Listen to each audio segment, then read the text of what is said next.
ఏదైతే పాత వ్యవస్థను బీఆర్ఎస్ గవర్నమెంట్ అప్పుడు ఉన్నప్పుడు వాళ్ళలో అవినీతి జరుగుతుందంటూ అదంటూ రకరకాల కారణాలు చెప్పి వ్యవస్థ మొత్తాన్ని రద్దు చేసింది. బట్ కాంగ్రెస్ ప్రభుత్వం ఇప్పుడు వాళ్ళు చెప్పేది ఏంటంటే వాళ్ళకి మళ్ళీ పునరుద్ధరిస్తామని చెప్పాం కాబట్టి వాళ్ళకే అవకాశం ఇవ్వాలి కాబట్టి ఎగ్జామ్ పెట్టి వాళ్ళని కొంతమందిని రిక్రూట్ చేసుకున్నాము. మిగిలిన వాళ్ళని ఇప్పుడు 7,000 పోస్టులు ఆల్మోస్ట్ ఖాళీ ఉన్నాయి కాబట్టి వాటిని నిరుద్యోగులకు డైరెక్ట్గా రిక్రూట్ చేసుకుంటాము అని చెప్తున్నారు. అయినా కూడా ఇక్కడ నిరుద్యోగులకు వచ్చిన అంటే వాళ్ళ ప్రాబ్లం ఏంటి, ఏం చెప్పబోతున్నారు ఈ విషయంలో? ఫస్ట్ తెలంగాణ గవర్నమెంట్లో కాంగ్రెస్ రాకముందు గత బీఆర్ఎస్ ప్రభుత్వంలో వీఆర్ఏ వ్యవస్థను తీసేశారు.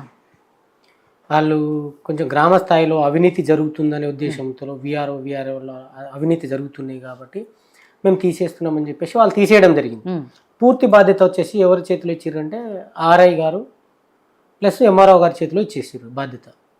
సో వాళ్లకు గతంలో నుంచి వీఆర్ఓ అనేది ఎప్పటి నుంచో జరుగుతున్న ప్రాసెస్. ఇది వాళ్ళు ఉండబట్టే ఇవాళ గ్రామ స్థాయిలో అభివృద్ధి జరగాలన్నా ఏ సర్టిఫికెట్లు ఇవ్వాలన్నా ప్రతిదీ కూడా వీఆర్ఏ చేతిలోనే భూ రికార్డులు మొత్తం ఉంటాయి. మేజర్గా ఎంఆర్ఓ ఫైనల్ అథారిటీ ఉన్నా కూడా వీఆర్ఓ అనేది గ్రామ స్థాయిలో, ఎందుకంటే భూమికి సంబంధించిన వ్యవహారం కాబట్టి ప్రతిదీ ప్రతి పొలం దగ్గర గొడవలు కానీ ప్రతి సమస్యలు పోయి వాళ్ళు పరిష్కరిస్తారు. ఇది ఎవరిది ఏందని కన్ఫర్మ్గా ఊర్లలో పోయి ఎంక్వైరీ చేసి తీసుకొస్తారు కాబట్టి అది చాలా బాగుండే. సరే, దానికి కేసీఆర్ గారికి ఏ విషయంలో నచ్చలేదు తెలియదులే కానీ వీఆర్ఏ వ్యవస్థను తీసేశారు.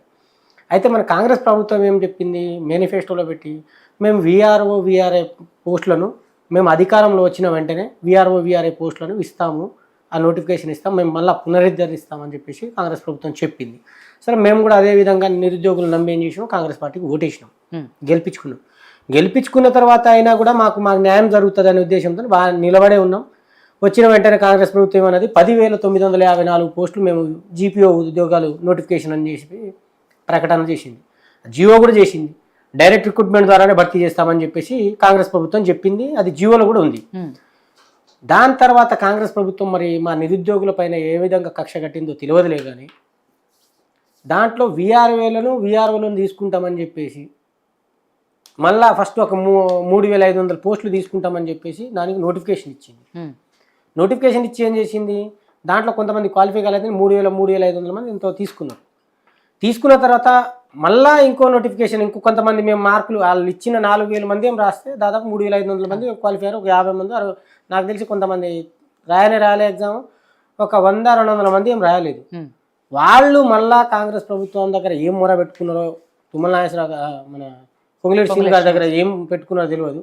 మళ్ళీ మాకు అవకాశం ఇవ్వండి, మళ్ళీ ఇంకో 2,500 పోస్టులు మళ్ళీ ఎగ్జామ్ పెట్టండి, మళ్ళీ రాస్తామని చెప్పేసారు. మళ్ళీ ఇంకో 2,500 పోస్టులు మళ్ళీ రిలీజ్ చేయడం. ఈ విధంగా 5,000 పోస్టులను ఆల్రెడీ వీఆర్ఏగా వీళ్ళు చేసి వివిధ డిపార్ట్మెంట్లో 4th గ్రేడ్కి సంబంధించిన పోస్టులలో వీళ్ళు సిట్రైట్ అయి ఉన్నారు. సిట్రైట్ అయి ఉన్న వీళ్ళని మళ్ళీ తీసుకొచ్చి వీళ్ళను డైరెక్ట్ మళ్ళీ జీరో సర్వీస్ మీద వీళ్ళని తీసుకురావడం, ఈ మా నిరుద్యోగులకు సంబంధించి చెందాల్సిన ఉద్యోగాలను వాళ్ళని తీసుకొచ్చి పెట్టడం. మరి ఇది ఈ పార్టీ నిరుద్యోగుల పైన చేస్తున్న కుట్ర అనేది స్పష్టంగా అర్థమవుతోంది. ఎందుకంటే ఇప్పుడు పార్టీ వచ్చి దాదాపు 2 సంవత్సరాలు కావస్తుంది, కానీ ఇప్పుడు దాకా ఒక నోటిఫికేషన్ కూడా ఇవ్వలేదు. అందులో కనీసం ఈ జీపోలు వస్తాయని మేము అనుకుంటా ఉంటే దాంట్లో కూడా మాకు కోత పెట్టే ప్రయత్నం చేసింది, ఆల్రెడీ చేసింది కూడా. సరే, ఈ 5,106 పోస్టులు నిన్న ఇచ్చి కొలువుల జాతర అని ఏ విధంగా చెప్పుకుంటారు? అక్కడ కూడా కటౌట్లు బ్యానర్లు పెట్టుకొని కొలువుల జాతర అంటే నిరుద్యోగులకు ఇస్తున్నారా మీరు? కొలువుల జాతర నిరుద్యోగులు కాదుగా ఇచ్చేది, మీరు ఆల్రెడీ ఉద్యోగంలో ఉన్న వాళ్ళకి ఉద్యోగాలు ఇస్తున్నారు.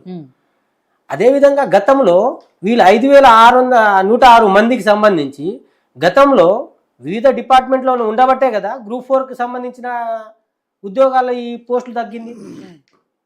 ఈ 20,000 పోస్టులు దాదాపు వీఆర్ఓలు దాదాపు 20,000 మంది పోస్టులు గ్రూప్ 4కి సంబంధించిన ఉద్యోగాలు. అవి వీళ్ళు అక్కడక్కడ అంటే వీళ్ళకి అక్కడక్కడ పెట్టిన దాంట్లో అడ్జస్ట్మెంట్ చేసిరు కదా, ఆ అడ్జస్ట్మెంట్ చేసింది అది గ్రూప్ 4 సంబంధించిన పోస్టు ఉద్యోగాలు. అవి అక్కడ వాళ్ళని పెట్టడం వల్ల లాస్ట్ టైం 20,000 ఉద్యోగాలు తగ్గినాయి మాకు నిరుద్యోగులకు.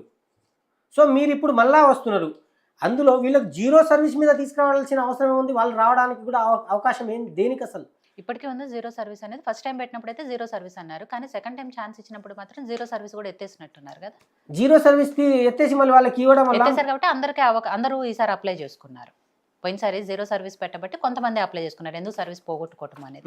బట్ సెకండ్ టైం మొన్న ఏదైతే ఎగ్జామ్ పెట్టారో దాంట్లో 0 సర్వీస్ కూడా తీసేశారు కాబట్టి ఉన్న వాళ్ళందరూ అప్లై చేసుకున్నారు. మరి ఉన్న వాళ్ళందరూ అప్లై చేసుకున్నప్పుడు మరి ఆ సర్వీస్ తీసుకొని వీళ్ళు అలా సర్వీస్ ఇచ్చి మళ్ళీ ఎంతకుముందు 3,000 మంది ఓకే, వాళ్ళు 0 సర్వీస్ మీద వస్తామని చెప్పి రాశారు, 3,000 మంది ఓకే, మళ్ళీ 2,000 మందిని ఎత్తేసి మళ్ళీ ఈ 5,000 మందిని ఆ సర్వీస్ యాడ్ చేసి చేయడం వల్ల నిరుద్యోగులకు అన్యాయం చేయడమా, లేకుంటే వాళ్ళ అంటే ఆల్రెడీ ఉద్యోగస్తుల మీద పక్షపాతంగా పనిచేస్తూ ఉందా? అంటే నిరుద్యోగుల 30 లక్షల మందికి సంబంధించి నిరుద్యోగుల గోస అనేది ఈ ప్రభుత్వానికి కనబడతలేదా అనేది కూడా మేము అడుగుతా ఉన్నాం ఈ ప్రభుత్వానికి. ఎందుకంటే మా ఉద్యోగాలు అవి డైరెక్ట్ రిక్రూట్మెంట్ ద్వారా భర్తీ చేస్తామని చెప్పారు. ఈ విధంగా మాకు అన్యాయం చేయడం చాలా అదేవిధంగా ఈ మిగతా ఉద్యోగాలు అంటే ఇప్పుడు దాదాపు అన్ని ఆర్థిక శాఖ నుంచి ఈ 10,954 పోస్టులు ఆర్థిక శాఖ నుంచి కంప్లీట్గా క్లియర్ అయి వచ్చినాయి, డైరెక్ట్ నోటిఫికేషనే. మరి 5,106 పోస్టులు ఇచ్చినప్పుడు మిగతా వాటికి సంబంధించి నోటిఫికేషన్ ఎప్పుడు ఇస్తారు ఈ ప్రభుత్వం? ఇప్పటికే లాంగ్ అయింది. మొన్న కూడా మనం గతంలో కూర్చున్నప్పుడు ఏం చేసింది, కొంచెం అటు ఇటు డిస్టర్బెన్స్ ఉన్నాయి అది ఇది అన్నారు. మరి ఇంకా ఎందుకు ఆపుతా ఉన్నది ఈ ప్రభుత్వం? వాళ్ళకి ఇచ్చేటప్పుడు ఎటువంటి ఇబ్బందులు లేవు, ఉద్యోగాల్లో ఉన్న వాళ్ళకి ఉద్యోగాలు ఇవ్వడంలో ఎటువంటి ఇబ్బంది లేదు, కానీ మా నిరుద్యోగులకు ఇచ్చే నోటిఫికేషన్ ఎందుకు ఇంత ఇబ్బంది పెడతా ఉన్నారు మమ్మల్ని? పాత వాళ్ళని తీసుకోవాలి అనే ఆలోచన వాళ్ళకు ఉన్నప్పుడు ఒక నోటిఫికేషన్ వేసి వాళ్ళు ఎంతమంది సెలెక్ట్ అవుతారు, ఎంతమందికి మనం అవకాశం కల్పిస్తాం అనే ఒక క్లారిటీ వస్తేనే కదా మిగిలిన ఎన్ని పోస్టులు ఉన్నాయి, నిరుద్యోగులకు ఎంతవరకు ఇవ్వగలము అనే క్లారిటీ వస్తుంది. సో మొన్ననే అయిపోయింది కాబట్టి ఇప్పుడు వాళ్ళకి ఒక క్లారిటీ ఉంది, 7,000 పోస్టులు ఉన్నాయి కాబట్టి తొందరలో నోటిఫికేషన్ వేస్తాము అని చెప్తున్నారు కాంగ్రెస్ ప్రభుత్వం వాళ్ళు. మరి ఇంకోటి మేడం, ఇంకో క్వశ్చన్ నేను ప్రభుత్వానికి అడుగుతాను, పాత వాళ్ళకి తీసుకోవడానికి గల కారణాలు ఏంటి? ఈ నోటిఫికేషన్ ఎప్పుడు ఇస్తారు? ఈ పంచాయతీ ఎన్నికల ఇప్పుడు ఈ ఎన్నికల నోటిఫికేషన్ల కన్నా ముంగతే ఇస్తారా, తర్వాత ఇస్తారా? ఈ రెండు అనేది మాకు క్లారిటీ కావాలి ప్రభుత్వం నుంచి. Same time madam, second thing మనం అబ్జర్వ్ చేస్తే ఆల్రెడీ వాళ్ళు ప్రభుత్వం నిర్వహించిన ఎగ్జామ్లో క్వాలిఫై కాలేదు, ఫస్ట్ టైం క్వాలిఫై కాలేకపోయినా ఇప్పుడు మనం ఒక పోలీస్ కానిస్టేబుల్ని తీసుకుంటే ఇంత హైట్ ఉండాలి, లాంగ్ జంప్ ఇన్ని మీటర్లు దునకాలి, కొన్ని పారామీటర్స్, కొన్ని బేసిక్ పారామీటర్స్ ఉంటాయి. అవన్నీ వాళ్ళు అచీవ్ అయితేనే వాళ్ళని ఎంపిక చేస్తారు. వీళ్ళకి అంత సమర్థత లేకపోయినా, ఆ ప్రభుత్వం నిర్వహించిన ఎగ్జామ్లో క్వాలిఫై కాకపోయినా, వాళ్ళు అంత సమర్థత లేకపోయినా వాళ్ళని తీసుకొని అటువంటి వాళ్ళను ఈ అడ్మినిస్ట్రేషన్లో పెడితే ఈ ప్రభుత్వం గ్రోత్లో వాళ్ళ యొక్క చతురతను, వాళ్ళ యొక్క తెలివితేటలను మనం అసమర్థులతోని ప్రభుత్వాన్ని నింపితే అప్పుడు మన వృద్ధి కూడా వెనకబడిపోతుంది అన్నది నా క్వశ్చన్. దానికి ఏం సమాధానం చెప్తారు? లేదు, సమర్థత లేదు అని అంటే ఇప్పుడు ఆ సమర్థత నిరూపించుకోవటానికే కదా ఎగ్జామ్ పెట్టి ఆ క్వాలిటీ ఉన్న వాళ్ళకి, ఆ సమర్థత ఉన్న వాళ్ళనే కదా సెలెక్ట్ చేశారు. దాంట్లో ఫెయిల్ అయ్యారు కదా మేడం, ఒకసారి పెడితే ఫెయిల్ అయ్యారు, అవును, మళ్ళీ రెండోసారి పెట్టారు.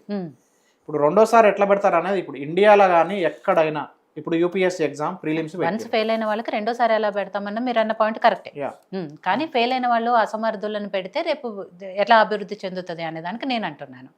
సో ఫెయిల్ అయిన వాళ్ళని ఎవరిని తీసుకోలేదు, 2 సార్లు ఎగ్జామ్ పెట్టినా ఎవరైతే క్వాలిటీగా రాస్తారో, ఎవరైతే పాస్ అయ్యారో అదైతే నిజమే. ఎందుకంటే ఏ ఎగ్జామ్ లో కూడా రెండోసారి ఎగ్జామ్ పెడతారు, ఒకసారి ఫెయిల్ అయిన వాళ్ళకి రెండోసారి ఎగ్జామ్ పెట్టి తీసుకోవటం అనేది ఎక్కడా కూడా మనం చూడలేదు. బట్ ఎందుకు పెట్టారు అనేది కాంగ్రెస్ వాళ్ళని అడుగుదాం, మాట్లాడదాం.